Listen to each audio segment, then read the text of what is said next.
deeper than my feet could ever wander, and my faith would be made stronger in the presence of my Savior. Spirit, lead me where my trust is without borders. Let me walk upon the water wherever you would call me. Você que está com a gente pela primeira vez, nós estamos fechando esse mês, semana que vem. É o último domingo que nós vamos falar, e vamos falar sobre o irmão mais velho. Já falamos sobre o irmão mais novo. Já falamos bastante sobre o irmão mais novo. No Dia dos Pais nós falamos sobre os pais. E hoje nós vamos ressaltar mais uma cena dessa parábola do filho pródigo. Talvez poderia ser essa que foi colocada aí. Errei. E agora? Só para você pegar o conceito todo da parábola, nós falamos na primeira cena sobre o fato da gente evitar tomar decisões em tempos de crise. Está lá no YouTube, você pode assistir e aprender um pouquinho com esse texto. A segunda cena que nós tiramos desse versículos, dessa parábola, é o cuidado com a forma que a gente lida com o kairos, o tempo, tanto o nosso quanto o tempo de Deus. Está lá também no YouTube, você pode acompanhar.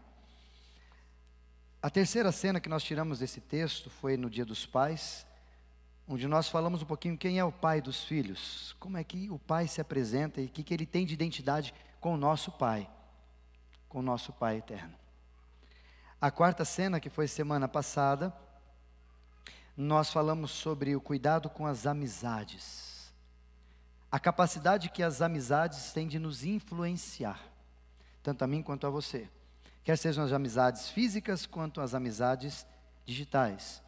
Entendemos semana passada numa máxima que nós devamos ser pimentão e não chuchu. Lembram disso? Chuchu é aquele que quando está no lugar, ele recebe toda a influência e se molda a respeito disso. Você coloca um chuchu no feijão, o chuchu fica com gosto de feijão.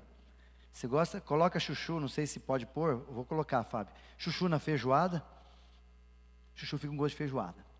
Não coloca, mas se colocar fica com gosto de feijoada. Agora, por outro lado, o pimentão é o contrário. O pimentão, qualquer coisa que você coloca pimentão, fica com gosto de pimentão. Ele não recebe, ele dá. Ele não é influenciado, ele influencia. E essa é a ideia que nós falamos semana passada, sobre o cuidado com as nossas amizades, as influências que as pessoas têm com a gente. Quer sejam digitais, as redes sociais, quer sejam no nosso dia a dia, os amigos, as pessoas perto da gente. Que nós colocamos a ideia que são muitas vezes pessoas tóxicas. E a quinta cena que nós falaremos nessa noite tem a ver com o fato da gente errar. Você já errou alguma vez na vida? Sim ou não? Ixi, um monte. Segundo o texto, a palavra de Deus no livro de 1 João, no capítulo 1, versículo 10, ele vai dizer: se dissermos que não temos cometido pecado, fazemos-nos mentirosos, e a palavra de Deus não está com a gente. Ou seja, a gente fala que não erra, já estamos sendo mentirosos. E por ser mentirosos, já estamos errando, já estamos pecando. O fato é que tanto eu quanto vocês, nós erramos todos os dias, sim ou não? Falhamos, às vezes falhamos por palavra, às vezes nós falhamos por ação, ou às vezes nós falhamos por omissão, mas nós falhamos, somos assim, faz parte da gente. Segundo até uma linguagem, um tema ou uma frase que a gente ouve para todo lugar, e talvez você já tenha dito isso, para refutar alguém quando te chamou a atenção pelo teu erro, quando você diz, mas errar é humano. Ou às vezes a gente vai até mais um pouco para frente, quem nunca errou, que atire a primeira pedra, não é? A gente usa esses textos ou esses pedacinhos de texto sem contexto, tudo para justificar algumas coisas que a gente quer, porque ninguém gosta de errar. Eu praticamente não gosto. Tive um professor, há muitos anos atrás, que ele dizia para nós que errar uma vez, Isaías, é humano, errar duas é burrice, errar terceira, Keller, vira uma pessoa desnecessária. Não vou usar o termo que eu brinco com você, tá, Keller? Fique em paz. Mas ele dizia para mim, Isaías, quando você erra, erra uma vez, porque você não sabe. Quando errar a segunda, erre porque você não tomou consciência e talvez não teve maturidade. Mas não deixa ninguém te chamar a atenção pelos seus erros pela terceira vez. Para que demais? Porque quem sempre está, livro de Provérbios, capítulo 29, versículo 1 vai dizer isso, quem sempre é chamado a atenção e não muda, a sua cerviz fica dura. O que é cerviz dura? Cerviz é esse trem aqui atrás, é isso, né, Tiago? Isso aqui é a cerviz. Fica dura, ou seja, em outras palavras, fica com cabeça dura, porque fica duro assim, cerviz fica duro, você fica duro, e será aniquilado rapidamente, sem que haja qualquer outra possibilidade. Ou seja, o Salomão está dizendo para nós que quando você permite que as pessoas te chamem a atenção várias vezes, os mesmos erros, tu vai ficar cabeçudo, no sentido de cabeça dura, no sentido de você vai ficar um cara chato, um ser humano desagradável, arrogante, orgulhoso, e aí você vai abrindo os adjetivos que você possa ter. Contudo, quando a gente ouve essa frase, errar é humano, não é um apelo dizendo para nós que nós podemos errar a qualquer custo, e eu posso, não, estou liberado, não é uma liberação, uma assinatura dizendo, pode errar quantas vezes você quiser, porque você é humano. Porque o ser humano, nesse caso, errar é humano, mas o humano não é errado. O que fez com que eu e você adentrássemos nesse procedimento de erro, foi o pecado. O pecado que habita em mim, o pecado que habita em você, ele promove em nós uma atitude, uma atividade a despeito do pecado, e o pecado para a gente errar. Por isso que às vezes eu e você somos inclinados, segundo a própria palavra de Deus, temos uma inclinação a despeito de fazer as coisas erradas. Como por exemplo, você pega uma criança recém-nascida, você ensina as crianças a fazer coisa errada? Não, mas quando você menos percebe, ela está sabotando às vezes algumas coisas com a gente, ela está enganando, ou a própria criança, quando quer mamar, ou algo do tipo, ela faz aquele jeito porque ela sabe como te ajustar, e ninguém ensina a criança a fazer isso. É intrínseco nosso, faz parte da gente, não porque somos humanos, mas por causa do pecado, que por causa da entrada do pecado, Gênesis capítulo 3, eu e você somos assim. Então nós temos uma tendência gigantesca a errar. A palavra de Deus, livro de Romanos, no capítulo 6, vai dizer que nós somos escravos do pecado. Eu e você, antes de encontrar com Jesus, somos escravos do pecado, mas fomos crucificados, ou crucificamos com Jesus o velho homem. Então, um momento anterior éramos escravos do pecado, agora nós não somos mais escravos do pecado. Então talvez se você erra bastante, erra demais, você precisa entender que há um antes de Cristo que errar é humano, e há um depois de Cristo que errar é uma opção, é uma decisão, é uma escolha. Não somente é uma escolha, Romanos também, capítulo 6, um pouquinho mais para frente, versículo 12, vai dizer assim, não pequem mais, ou não deixem mais que o pecado use o corpo de vocês, mas obedeçam a Deus e não às paixões que o pecado traz para nós. Ou seja, eu antes de conhecer a Cristo, eu tinha uns desejos, depois que eu encontrei com Jesus, eu continuo com aqueles desejos. A diferença é que hoje eu tenho a possibilidade de dizer não àquele desejo. Quando eu era escravo do pecado, eu não conseguia nem lutar contra aquilo. Mas depois que eu me encontro com Jesus, eu tenho a possibilidade de dizer não a essa situação. Disse isso para um menino esses dias, e eu repito para vocês, uma vez eu encontrei com um rapaz, eu tinha, se não me engano, acho que uns 13 anos, lá em Londrina, eu lembro que foi numa esquina da rua, da igreja Luz do Mundo, que meu pai era pastor, e eu me recordo que eu encontrei esse rapaz, e ele me chamava, todo mundo lá na época me chamava, por causa do meu pai ser pastor, me chamava de pastorzinho. E ele chegou para mim e falou, aí pastorzinho, ele estava com um cigarro na mão, e ele falando, aí pastorzinho, tá, vocês são tudo careta, vocês são tudo presos, vocês não podem beber, não podem fumar, não pode isso, não pode aquilo. Sabe aquele conceito que crente é conhecido por não fazer? Crente não faz, não faz, não faz. A gente tem que mudar isso. A gente tem que ser conhecido porque nós fazemos coisas que quase ninguém faz, tipo amar, tipo ser luz. Mas naquela época, nós todos, e aquele rapaz conhecia o cristão, inclusive a mim, porque eu não fazia isso, não fazia. E ele estava com o cigarro na mão e ele disse para mim assim, aqui ó, eu sou livre para fumar, você não é.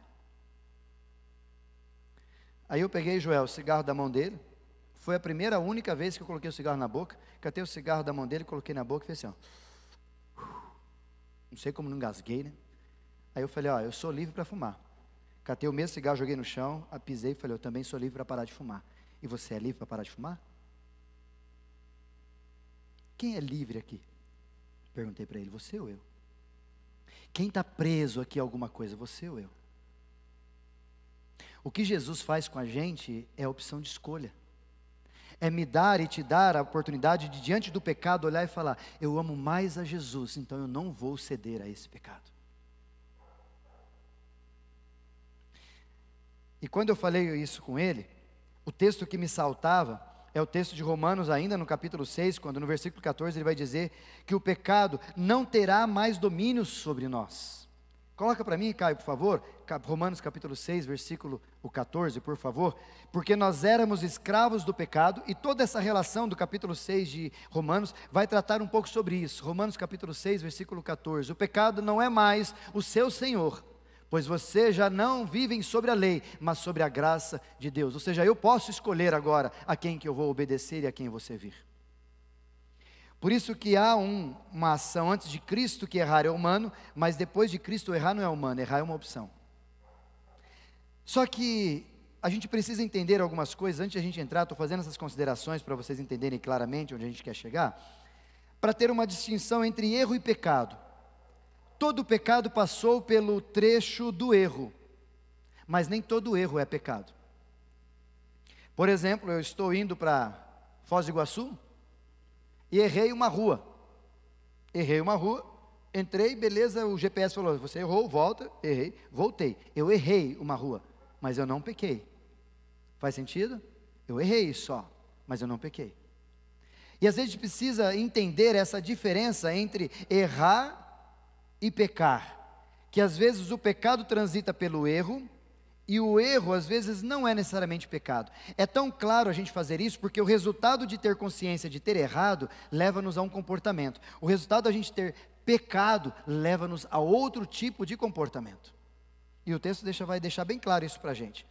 Por exemplo, quando eu estou vindo para a igreja, eu saio de casa 15 para 6, e eu moro pertinho, 5 minutos eu estou aqui, vamos fazer uma hipótese, né? 5 minutos eu estou aqui, e saio com 15 minutos de antecedência para chegar aqui 5, 10 para 6, mas de repente eu pego um problema no trânsito, ou numa rua, de repente o caminhão parou, alguma coisa ali, eu não consigo sair, e eu demoro, e eu chego atrasado.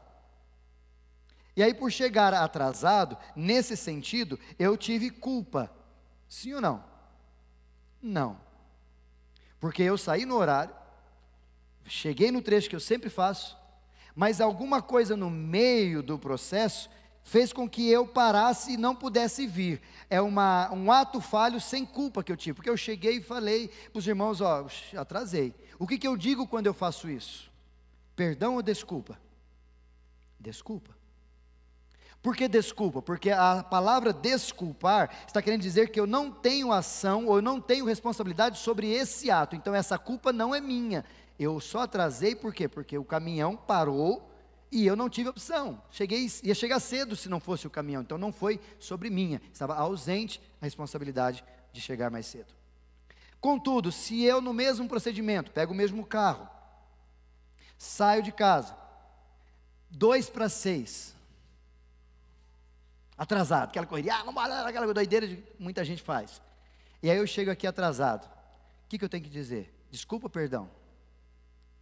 Desculpa, não, a culpa é tua, porque você não se organizou, você não viu o horário, você deixou que outras coisas te convencessem, então você sim tem responsabilidade de ter chegado atrasado, porque você saiu atrasado.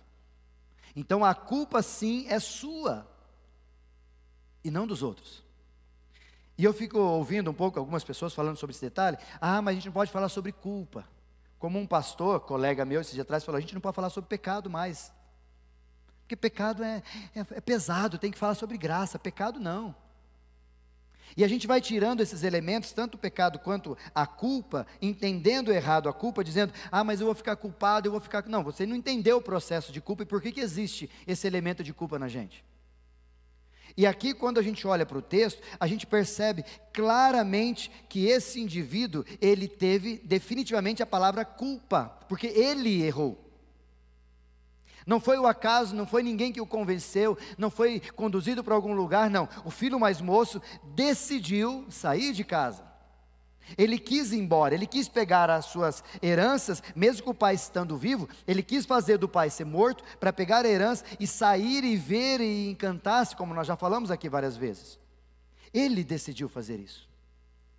Não foi algo indesculpável. Ele teve a ação, ele quis fazer isso. Ah, mas ele não sabia que era. Então aí é uma questão de maturidade, mas ele tem que colher com as suas responsabilidades de decisão. E o grande detalhe sobre isso, e aqui vai para a gente pensar, é que muitas vezes a gente não entende nessas circunstâncias do perdão e a respeito do perdão e da desculpa, do erro e do pecado, e a gente se perde porque no perdão não há espaço para desculpa. Porque quando eu tenho que pedir perdão para alguém, eu tenho que ter consciência que eu errei e que estou assumindo a culpa e dizendo, eu errei, me perdoa. Agora eu vejo muita gente nesse diálogo, inclusive relacionamentos, amizades e dentro da igreja, pessoas pedindo perdão quando deveriam pedir desculpas e pessoas pedindo desculpas quando deveriam pedir perdão. Porque não tem consciência do que é uma e do que ele ou do que ela fez. Esses dias eu conversando com um casal e ele dizendo para mim, pastor, mas a minha esposa, eu chateei a minha esposa tal, e eu fui lá e pedi desculpa para ela. Falei, mas ela ficou magoada? Você pediu desculpa? Pedi. E ela? Ah, ela não aceitou não. Falei, mas está certo mesmo, também não aceitaria não. Desculpa, tu me magoou.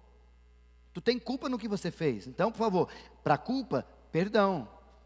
Para ausência de ação sua de culpa, aí sim, desculpa. Mas a gente tem que usar menos desculpa e mais perdão nesse dialeto do dia a dia, na nossa correria, no nosso comum, dia comum. O problema é que essa confusão na hora de pedir perdão e de desculpas, a gente acaba tendo problema, sabe por quê? Porque quando a gente, ao ter que pedir perdão, a gente pede desculpa, a gente se vitimiza. Porque a gente não quer aceitar os relacionamentos, os atos e os meus erros, aí eu começo a inventar desculpa. Foi fulano, foi ciclano. Uma vez eu aprendi com isso, lá em Londrina, a gente morava num residencial, e eram vários prédios e tinha portaria. E eu saí na portaria ali do carro, todas as vezes que eu ia trabalhar, saía de carro ali, e o rapaz da portaria, muito gente boa, gentil demais, ele apertava o botão, só que antes ele apertar o botão para abrir o portão, não tinha controle nada na época, ele ia lá e falava, bom dia, que Deus te abençoe, tenha um lindo dia. Toda vez ele fazia a mesma coisa. Aí eu já saía, chegava lá, ele abria. Chegou um dia, poucos dias no começo, eu cheguei a sair atrasado.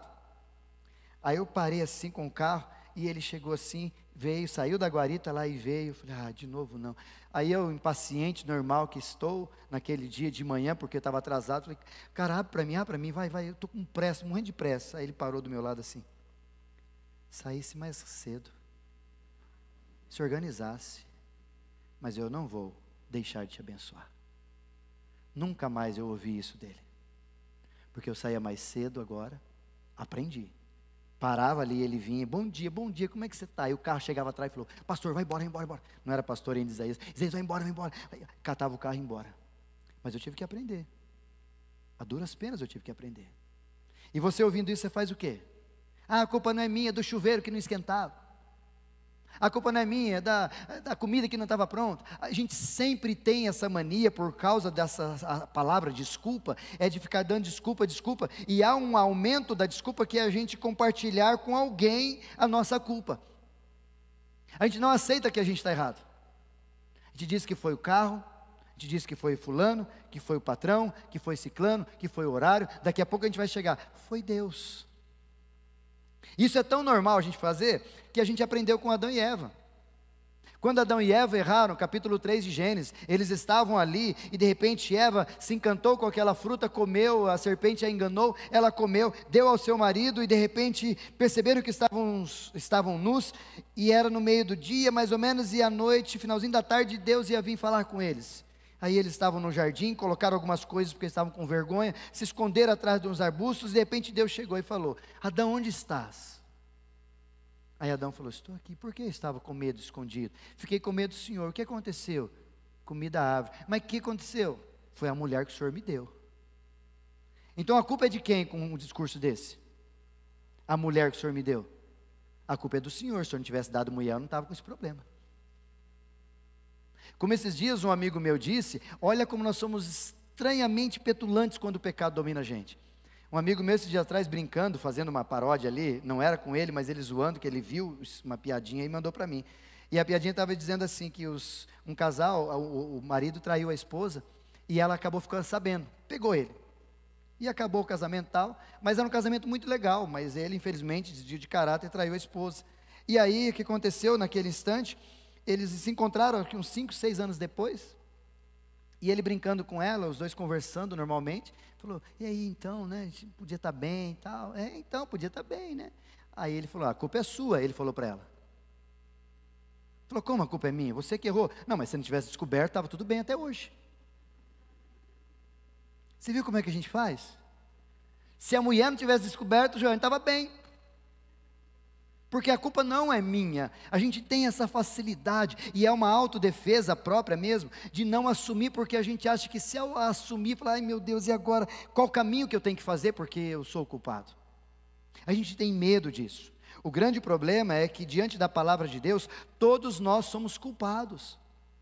Todos nós recebemos uma condenação por causa do nosso pecado, e Jesus veio na cruz, Isaías vai dizer isso, para levar sobre si todos os nossos pecados. E quando Jesus morreu, uma das últimas frases de Jesus naquela cruz foi, está pago, está consumado, está pago, ou seja, eu paguei o preço para vocês agora não serem mais escravos do pecado, então não precisa mais ficar com culpa do pecado, quando vocês se utilizarem a partir de mim, a relacionar-se com isso.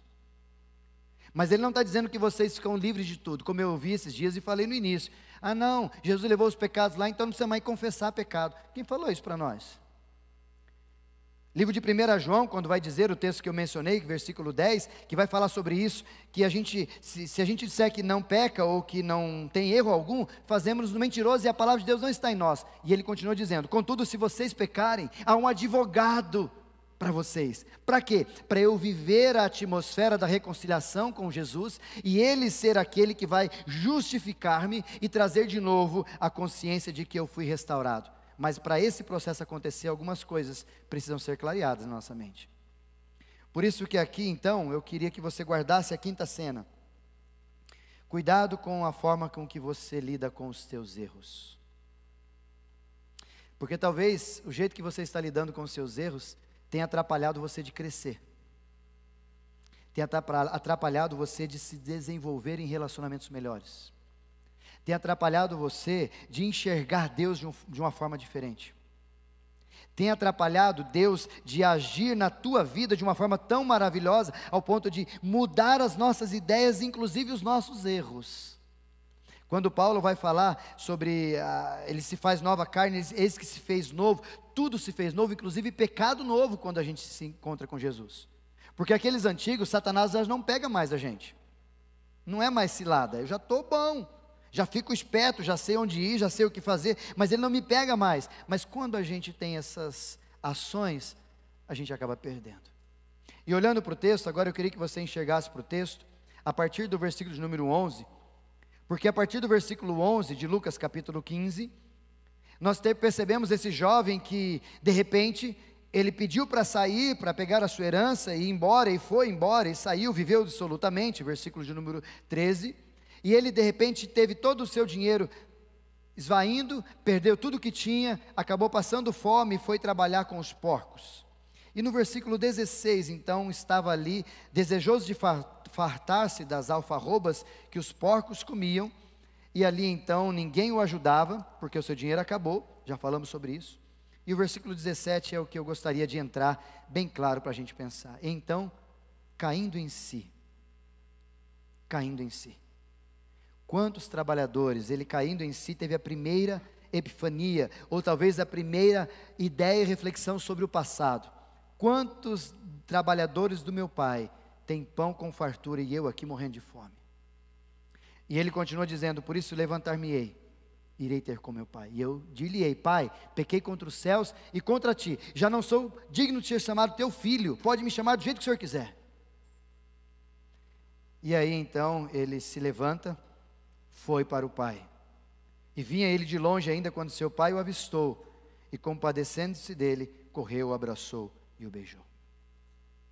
Vamos voltar ao versículo 17 e perceber, antes inclusive versículo 11 até chegar no 17, que quando esse jovem, ele tem uma consciência de cair em si, na expressão cair em si, é arrependimento, que a raiz da palavra arrependimento tem a palavra culpa. Por isso que às vezes a gente se perde e fala, não, mas eu não posso ter culpa, aí fica culpando os outros, a culpa é de A e de B, não, melhor não culpar ninguém. Meu querido, não é tão simplista assim esse discurso, não é tão simplista assim. Por que não é tão simplista? Porque quando esse homem errou, esse jovem, o filho mais moço, ele errou e ele feriu o pai emocionalmente, então não foi só um erro, foi um pecado. Fazer o que ele fez, segundo a lei de Levíticos, ele deveria ser apedrejado na frente do pai. E os primeiros que iam tacar a pedra eram os irmãos, os patrícios dele, porque ele fez o que fez. Segunda consideração, ele feriu também o seu irmão, que era o mais velho. O irmão mais velho, depois nós vamos falar disso semana que vem, mas ele ficou extremamente chateado com a situação, magoado com o irmão. Tanto que quando o irmão chega, volta, o criado fala dele para esse irmão mais velho, e ele diz para o pai, quando vai o pai buscá-lo e conversar com ele, ele diz, o teu filho, não é nem mais meu irmão, é o teu filho. Ele muda, ele descaracteriza, por quê? Porque o filho mais moço errou com ele. Errou gastando todas as heranças, ou seja, vários e vários erros que ele decidiu fazer. Então nesse caso aqui, não caberia aquele jovem mais moço chegar no pai e falar, pai, me desculpa. Caberia? Ele decidiu fazer o que fez. E ele chegou onde chegou por culpa de quem? Dos amigos dele. Do dinheiro que acabou? Dele. Do pai que se afastou? Dele. Da cidade que ele saiu? Dele. E quando ele entende essa questão, e esse ambiente de culpa toma conta dele, ele tem essa reação de arrependimento e desejo de ajustar esse processo. Eu preciso ir com meu pai pedir perdão. E você vê que no conteúdo do perdão desse jovem, ele não fala, pai, eu vim aqui falar com o senhor, pedir perdão, mas o senhor sabe, né, não foi minha culpa. Ele não disse nada disso. Ele assumiu inteiramente a culpa. Errei contra os céus e contra ti. Se o senhor quiser, não precisa nem me tratar como filho, pode tratar como escravo, me dá uma chance, eu estou trazendo um currículo de alguém que o senhor nem conhece, me ajuda. Consciência de que é culpado. Mas aqui a gente tem hoje algumas tradições e costumes que fazem a gente se atualizar quando a gente erra. A primeira que eu quero que você guarde é a tradição ou costume mais digital, que é o dia de hoje. Quando alguém erra com você ou você erra com alguém, o que você faz? Normalmente, a gente cancela. Ou a gente bloqueia. Não é? Ah, não quero mais falar. Não quero mais falar com você. Às vezes a gente faz assim quando alguém erra com a gente ou a gente erra com alguém. Ou quando a gente erra com alguém, a gente faz o costume que é comum também, aquele costume de sair. Ah, a pessoa está na mesma cidade, eu errei, a gente está mal, não está conversando faz tempo, então eu vou mudar de cidade. Ou eu mudo de emprego. É o cancelamento. É o procedimento de bloqueio, é o apagar da minha história. A pessoa está lá, eu mudo de calçada. Eu vou fazendo assim, ou seja, há um erro, há uma culpa, há uma necessidade de reconciliação, e a gente tem essa primeira atitude mais convencional, porque é muito prático fazer isso, não é? Bloquear no YouTube, no Facebook, melhor, né, no Instagram, tirar lá, facinho, você não vê mais, nem te incomoda. É bem mais fácil fazer isso. E esse jovem poderia fazer isso. Bloqueei família, bloqueei pai, bloqueei irmão, todo mundo tal, não vou mais, vou ficar aqui comendo com os porcos mesmo, vou trabalhar aqui, tudo bem. Alguém já fez isso? Não, pastor, claro que não. A segunda é a tradição, que a gente chama da tradição católica oral, que ela vem acompanhado do quê? De você chegar, de repente, você errou, você vai lá no padre e você confessa para ele, e ele te passa algumas orações para você fazer. Maravilha, nada de errado, oração, vamos orar tal, mas até conversando com o padre esses dias, lá em Botucatu, Eu conversando com ele, falei, qual que é a orientação que vocês dão quando alguém vem aqui para confessar? Aí ele disse, a gente ouve, a gente instrui a pessoa para orar, a gente fala para ele fazer essas orações, aquilo e tal. Aí eu perguntei, mas você não instrui a pessoa para conversar com a outra? Ela falou, raramente a gente faz isso porque não é da nossa tradição. Eu falei, legal, é uma tradição.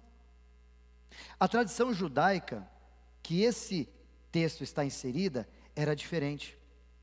A tradição judaica era muito clara que quando você errou, você tem que abrir os olhos aos céus e perguntar para Deus, Senhor, errei contra ti, e contra quem? Era assim o costume judaico. Por isso que ao errar contra Deus e contra alguém, eu preciso ir a alguém e dizer, querido, eu errei contra você, vamos nos acertar? A carta de Tiago, capítulo 5, versículo 16, vai dizer exatamente, coloca para a gente, para mim, por favor, Caio. A carta de Tiago, capítulo 5, versículo 16, que confessai os vossos pecados, portanto, confessem os seus pecados uns aos outros e orem uns pelos outros para serem curados. Ou seja, se eu errei com o Joel, eu não vou chegar para Deus e falar, Senhor, me perdoa porque eu errei com o Joel. Não. Se eu errei com o Joel, Senhor, me perdoa que eu preciso que o Senhor me ajude para que a hora que eu chegar com o Joel, eu fale, Joel, eu errei contra ti, me perdoa. É essa oração que tem que ser feita, o que o jovem faz. E Jesus traz essa mesma tradição no contexto da oração aqui, da parábola, melhor dizendo, para que aquele jovem e todos os outros entendam que algumas vezes eu e você precisamos chegar aos céus e pedir, Senhor, perdoa porque eu não sabia o que eu estava fazendo. Outras, eu sei que eu feri A e B e C, então ao chegar para Deus, falar, Senhor, me perdoa e me ajuda, porque eu preciso terminar esse processo de perdão, chegando para quem eu magoei. E a grande dificuldade, esse jovem moço, eu percebo que todo erro tem uma indicação e uma possibilidade. Todo erro indica para nós algumas coisas que eu quero que você guarde. Primeiro, todo erro indica que nós somos humanos e pecadores. Romanos 3, 23, todos pecaram e carecem da glória de Deus. Então fique em paz, tu és gente se você erra. Pastor, mas eu errei. Seja bem-vindo ao time. Somos humanos. O errar indica que a gente ainda é pecador e que você ainda está aqui, porque a palavra de Deus vai dizer que quando nós tivermos nosso corpo glorificado, nos céus aí não haverá mais esse tal do pecado na nossa vida. Mas até lá a gente vai errar. Então, esses erros indicam que nós somos humanos. Segundo, é a questão dos nossos erros também indicarem que nós somos imperfeitos. A gente é bom em algumas coisas, a gente é forte em outras coisas, a gente é habilitado em outras coisas, temos curso, temos faculdade, temos qualquer coisa, mas mesmo com todas essas facilidades e perfeições que a gente vai tentando ajustar, a gente continua sendo imperfeito. Apóstolo Paulo fala isso, Romanos capítulo 7, Caio, por favor, coloca para mim ali, Romanos capítulo 7, versículo 15, olha o que diz esse texto, e eu sempre gosto de lê-lo para algumas pessoas, às vezes que se culpam demais, falando, pastor, mas eu errei, eu estava tão bem e errei de novo, errou de novo, meu irmão, olha o que diz o texto, não entendo a mim mesmo, pois quero fazer o que é certo, mas eu não faço, e em vez disso eu falo aquilo que eu odeio. Isso é o apóstolo Paulo falando, versículo 16. Mas eu sei que o que eu faço é errado. E isso mostra que concordo com que a lei é boa, que ela me ajuda a ser orientado. Pode passar o 17, Caio.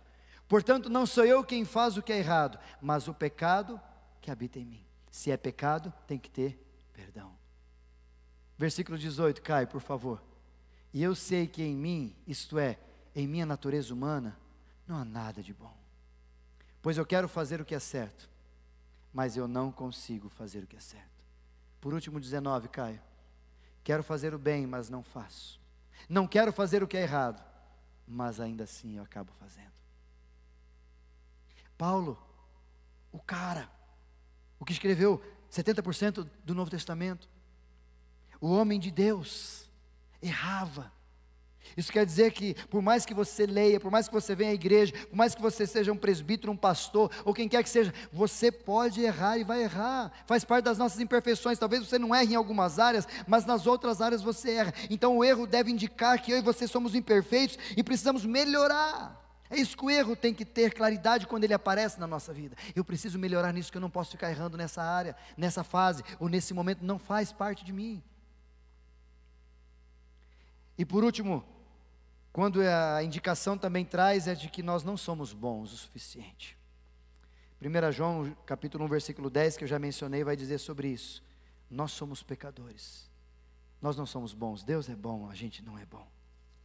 Contudo, se Ele indica algumas coisas, Ele nos dá algumas possibilidades, e aqui eu quero passar pelo trilho e encerrar para você entender sobre o texto.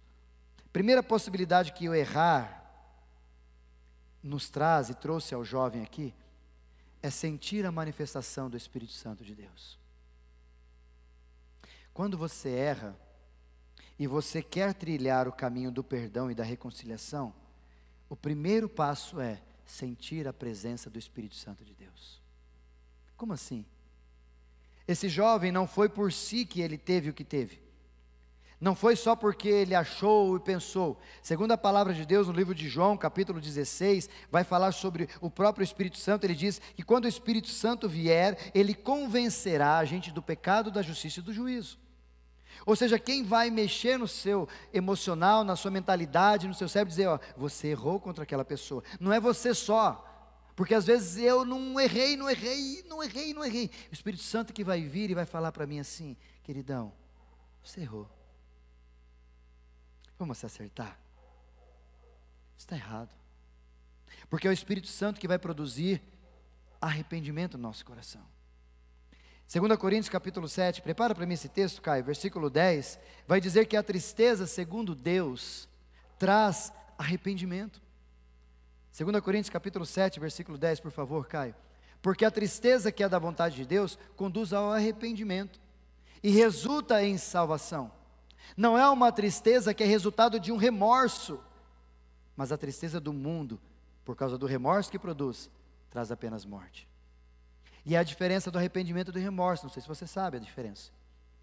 Remorso é muito parecido com arrependimento, mas remorso é o sentimento que eu e você temos, que foi talvez de alguma coisa que alguém pegou a gente, mas não do que a gente fez. Vou dar um exemplo. Se de repente eu, uso sempre esse exemplo, eu matei alguém, briguei com alguém e matei aquela pessoa e vou lá, pego as coisas e fujo para o Paraguai. Vou para o Paraguai, né, Gui? Vamos para o Paraguai. Lá não me pega, passa a fronteira ali rapidinho, ponto da amizade, fico lá. E de repente passa alguns anos, o pessoal procurando, não sabe onde eu estou, não faço contato com mais ninguém. E aí me acham no Paraguai e me prendem. E aí o jornalista chega para mim, e aí, você foi preso, você está arrependido? Estou. Não, você não está arrependido. A resposta certa deveria dizer, eu estou com remorso. Porque eu só estou do jeito que estou, chateado pela morte de quem eu fiz, porque eu fui pego, porque até então estava tudo de boa. Então o remorso, ele surge a partir de um momento que você foi pego, algo assim, aí, é verdade, fui mal, eu errei, estou arrependido. Não, você está com remorso. Agora o arrependimento é, de repente, eu tive essa briga, e por problemas do meu temperamento, qualquer coisa que seja, matei aquela pessoa, acabei de matar aquela pessoa, daqui a pouco eu estou indo lá na delegacia falar, querido, eu errei, eu estou arrependido de ter matado, não devia ter feito, mas eu preciso pagar. Assim, né, Kelly? O que você tem mais, arrependimento ou remorso? Arrependimento é gerado pelo Espírito Santo de Deus, porque você tem relacionamento com Ele. Aí quando eu e você erramos, Ele chega para a gente com aquela palavra no coração e diz assim, faz isso não, fiquei triste. Por isso que o apóstolo Paulo vai falar sobre isso, não entristeçais o Espírito. E quando nós entristeçamos o Espírito, quando nós agimos dessa forma, não entendendo que o que nós fizemos magoou alguém, ou o próprio Deus, ou alguém que Deus ama. E aí então, a partir desse procedimento, nós ficamos tristes, foi o que ele ficou, igual arrependimento e remorso. Só que o arrependimento, segundo a palavra de Deus e segundo o que ele fez, gera uma outra atitude. Porque o arrependimento que vem com Deus, como diz o texto, resulta em salvação, é um resultado diferente. Todo arrependimento traz um resultado, uma postura da qual eu não consigo ficar. E essa consciência que ele tinha, não era uma consciência de pedir desculpa, mas uma consciência de quem errou e precisa pedir perdão para o Pai. Por isso que o Espírito Santo se manifestou nele, dando a ele a conversão, dando a ele a consciência e o arrependimento. E aí então ele vai, levanta-se e vai ter com o Pai. Pergunto para você, quando você erra, o que você tem sido incomodado? Li uma frase esses dias, não lembro de quem é, por isso não quero errar dizendo que é minha. Ele dizia assim: quando você se encontra com Jesus, você não peca mais em paz. Depois que você se encontra com Jesus, você não peca mais em paz. Ou seja, quando você peca, alguma coisa te incomoda, e se alguma coisa é o Espírito Santo dizendo: faz isso não. Faz isso não. Eu estou pecando, pastor, mas eu peco, não me incomodo. De duas uma, o Espírito Santo já está cauterizado e triste, chorando dentro de você, ou você não encontrou-se com Jesus de verdade. Porque quando nós nos encontramos com Jesus, a gente precisa sentir essa manifestação do Espírito quando a gente erra. A segunda postura que ele traz é a postura de ter definitivamente a ação de arrependimento. Olha o que diz o mais moço. O mais moço caiu em si, olhou ao seu redor e viu que o seu pai tinha pessoas, escravos, que eram muito melhor do que eles ali, e ele tem uma postura de arrependimento ao cair em si. Ele não fica naquele campo da subjetividade, onde muitas vezes nós ficamos não tendo postura. Você tem consciência que você errou? Tenho. O que você vai fazer agora? Vou orar. Orar, irmão?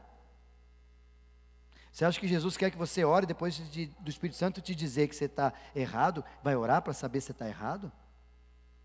A postura que é necessária que nós tenhamos aqui, e o jovem mais moço nos ensina, é levantar e acertar com quem tem que acertar.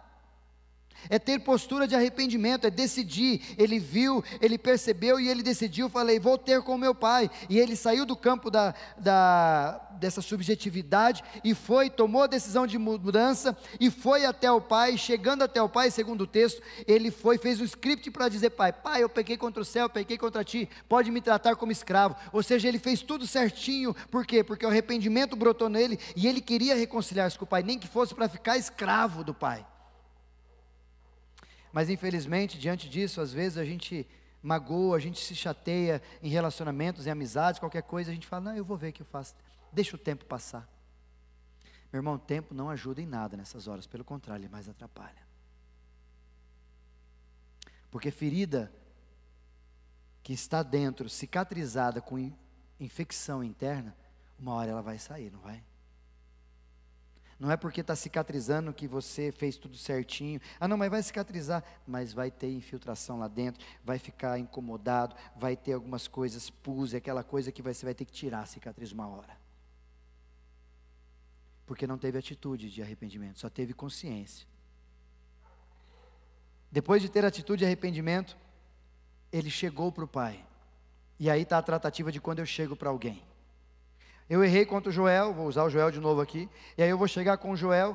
Qual a atitude que normalmente a gente chega? Joel, eu vim falar com você de um problema que nós tivemos, mas presta atenção, hein? Deixa eu te falar. A gente chega lá em cima. Tanto chegamos lá em cima que a gente, quando trata de perdão, de perdoar um outro, ou de reconciliação, a primeira palavra ou ideia que chega é assim: mas ele não merece. Não é? Foi ele que fez. Mas se eu chegar lá e falar: me perdoa, mas foi ele que fez, é injusto. E a gente fica com esse jogo de foi ele, fui eu, e a gente começa a criar umas desculpas quando deveríamos criar atitude, e a gente não faz. E olha o que o jovem mais moço chega para o pai e faz. Ele chega para o pai e ele prepara um script todo e chega para o pai: pai, pequei contra o céu. Ele não deu desculpa, ele não foi arrogante: pai, então o senhor me deu dinheiro, o senhor lembra? Não, ele simplesmente chega para pedir perdão e fala: pai, eu pequei, eu errei. Porque quando o arrependimento brota, a atitude nasce, a humildade aparece. Quando o remorso nasce, a atitude demora a aparecer, porque será que precisa? E o orgulho surge dizendo que você não precisa fazer isso. E é isso que o inimigo sempre quer com a gente: falta de reconciliação. Não precisa não. Deixa assim. Não, deixa. Isso é bobeira. Como eu disse esses dias, se uma pessoa é bobeira, Quem apanhou, nunca esquece. Quem bateu, esquece. Quem sofreu, nunca esquece. Quem agrediu, esquece. Eu falei isso para você, falou. Ah, duvido, eu não vou. Grava. Você não lembra. Porque não foi em você a agressão. Por isso que a postura para a gente chegar diante dos amigos, irmãos ou qualquer outra pessoa, é assumir e ter humildade, porque segundo Provérbios capítulo 15, versículo 33, vai dizer que a humildade precede a honra, ou seja, vá humilde se reconciliar com as pessoas, quer seja seu pai, sua mãe, quem quer que seja. Eu errei, só isso. Porque quando a gente faz isso, e o texto mostra, e vai para o nosso último detalhe, quando o texto mostra que ele tem essa humildade, e o pai vê, porque o pai está lá olhando, aguardando, e ele diz, levantou-se e foi para o pai, versículo de número 20, e enquanto estava, vinha ele ainda longe, o seu pai o avistou, compadeceu-se dele, correu à sua direção, e o beijou, e o filho começou a dizer, pai, pequei contra o céu, contra ti, não sou chamado de teu filho, o pai porém, disse aos seus servos, falou, papá, parou filho, calma, vem cá, pá. Servos, bora, traz as coisas. Por que o pai agiu assim? Porque o pai sabia que o coração dele era de um coração arrependido. Por isso que todas as vezes que a gente chegar com alguém, ou inclusive para Deus pedindo perdão, o pai vai ressignificar o nosso passado por causa da nossa postura do presente. E aqui vai uma verdade, uma lição para a gente pensar e nunca esquecer. Guarde isso no seu coração. Dessa parábola, com quem que aquele jovem se acertou? Com o pai? Sim ou não? Sim. Ele se acertou com o irmão? Enquanto ele não se acertar com o irmão vai vê-lo como o filho do pai e não como irmão. Ah, mas já estou em casa. Não importa. Eu disse isso para algumas pessoas esses dias. Enquanto você não paga a conta, ela vai vir com juros e juros e juros. Não adianta você ficar empurrando e falando, mas por que volta nisso? Porque não foi resolvido. Porque o cara vem me cobrar, porque a Casas Bahia vem me cobrar de novo, vai 10 anos que eu comprei. Porque você está devendo ainda, ninguém pagou a sua conta. Não é verdade? E a gente às vezes não quer usar desse procedimento, porque a gente não quer, se cansa ou etc, ou qualquer outra, e a gente olha para o passado, e o passado de repente aparece na nossa frente, e a gente fala, mas por que de novo esse passado? Simples, como que resolve o passado? Como que resolve as coisas do passado? Resolvendo. Trazendo à tona, ressignificando com o pai e ajustando. E quem que faz isso? Só a ação do pai com a gente. Tanto que você olhando para o texto, esse jovem chega, o pai o abraça, o beija, chama os seus servos, traz para ele as roupas melhores, ou uma nova roupa, traz para ele um anel, traz para ele sandália, dizendo assim, eu estou ressignificando, agora você volta a ser quem você era, o passado deixamos para trás, eis que tudo se fez novo. É isso que aquele homem estava falando para o seu filho. Por isso que o ato de eu chegar diante do arrependimento que eu tenho, do perdão, e reconciliar-se com as pessoas, vai trazer graça do céu, e ele vai me ajudar a olhar para o passado de forma diferente, mas porque eu quis fazer isso e pedir perdão. Agora, enquanto esse relacionamento, essa reconciliação não surgir, nós vamos ficar como o filho mais novo, vivendo como o filho mais velho. Os dois, um de cada lado. Por isso a gente precisa ressignificar as nossas histórias, e essa ressignificação da história, como eu disse, Tiago capítulo 5, versículo 16, confesse os pecados uns aos outros para serem curados. Talvez está faltando para os nossos relacionamentos a gente chegar e dizer para os nossos companheiros, cônjuges, filhos, pais, amigos, enfim, qualquer dos nossos relacionamentos, eu errei. E hoje está cada vez mais difícil você ouvir as pessoas dizer, eu errei. Brincávamos nós aqui antes do ensaio, aí o Luiz perguntou para mim, Zé, nós vamos tocar a música naquele tom ou no tom que está escrito? Eu falei, por quê? Não dou. Ele falou, não, que vocês colocou ré. Eu poderia dizer para ele, foi a ortografia, né? E eu disse para ele, cara, eu errei mesmo. Errei. Você faz com facilidade essa expressão sair dos seus lábios? Eu errei. Para o teu funcionário, para o teu patrão, para o teu irmão, para o teu pai, para a tua mãe, eu errei. Isso não faz a gente menos. Isso faz a gente ser mais próximos de Deus. Como eu disse para uma pessoa essa semana retrasada, o que te faz ser parecido com Jesus é quando errar, o tempo que você vai se reconciliar com quem errou seja cada vez menor. Cada vez menor. Quanto tempo você demora para se reconciliar com quem você fere? Inclusive com Deus? Sim. A ideia é cada vez menor. Por isso, para você ouvir, refletir e agir, permita que os teus erros te ensinem. Permita que os teus erros te ensinem. Mas não saia deles do mesmo jeito, errando a mesma coisa. Não precisa. Segunda verdade para você guardar: conta não paga sempre será cobrada. Não adianta pôr embaixo do pano, dizer que as coisas, o tempo vai dar certo, que o tempo não dá, não. Tem que acertar. Porque o princípio do acerto é reconhecimento de erro. É a culpa tomando o seu espaço necessário. Terceira verdade para você guardar: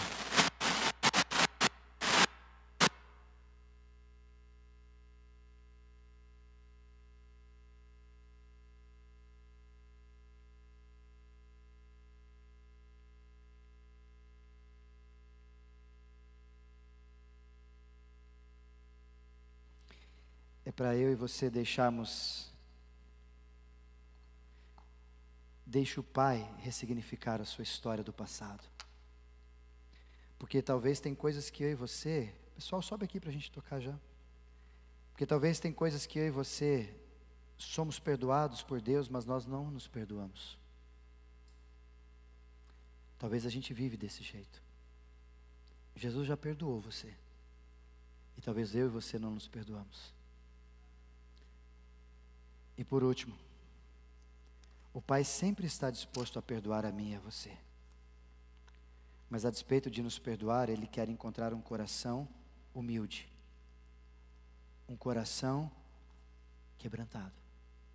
Um coração que, segundo o texto, definitivamente, o Pai olhou, beijou e nem deixou o filho dizer o que ele ia dizer. Simplesmente disse: filho, você voltou. Não porque ele agiu somente bem, mas porque no coração dele o Pai encontrava alguém arrependido. Que tal a gente se reconciliar com quem a gente está tendo dificuldades e entender que Jesus quer que a gente fique junto? Talvez, se você olhar para Mateus capítulo de número 5, e aqui eu quero encerrar, para nós cantarmos essa canção, quando o texto vai dizer assim, Mateus capítulo 5.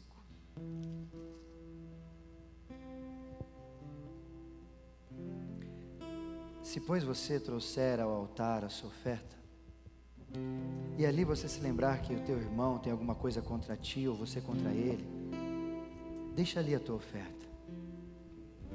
Vai reconciliar-se com teu irmão. E aí então você volta e vem dar a oferta. Mateus capítulo 5, versículo 24. Entre em acordo sem demora com aquele que é seu adversário, ainda enquanto está no caminho, para que este mesmo adversário não te entregue ao juiz, o juiz é oficial de justiça, e esse é recolhido à prisão. E em verdade te digo que você não sairá dali enquanto não pagares o último centavo. A ausência de perdão é uma prisão,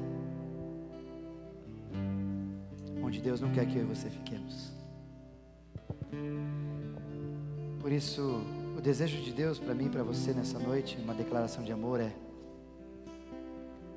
cuidado com como você lida com os teus erros. Aprenda com eles. Mas se eles tiverem que usar de desculpa, use-a. Mas se é para perdão, tira a desculpa de lado. Peça perdão. Seja humilde. E deixa Deus trabalhar nessa ação. Porque onde há desculpas, Deus não entra em cena. Porque aí o orgulho é muito maior. Agora, onde há perdão, Deus entra em cena e faz as coisas se acertarem. Ele beija, Ele abraça, Ele dá anel, Ele faz o que tem que fazer. Porque Ele é um bom Pai.